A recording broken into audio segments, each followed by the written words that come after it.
5 signs para malaman mo kung sensitive ang iyong balat. First is dryness. Dry ang skin dahil ito ay sa nawawalan ng moisture ang iyong balat. 3 times na mas masasabing sensitive ang skin kapag dry ang iyong balat. Pangalawa ay irritation. Sensitive ang iyong balat kapag madaling ma-irritate ito sa anumang bagay. Katulad ng may pinahid ka lamang, madaling may makati at merong mahapdi. Pangatlo ay roughness.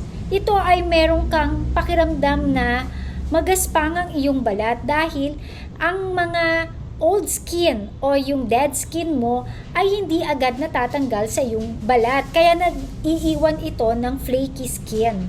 Pang-apat ay tightness. May pakiramdam ka na parang binabanat ang iyong balat.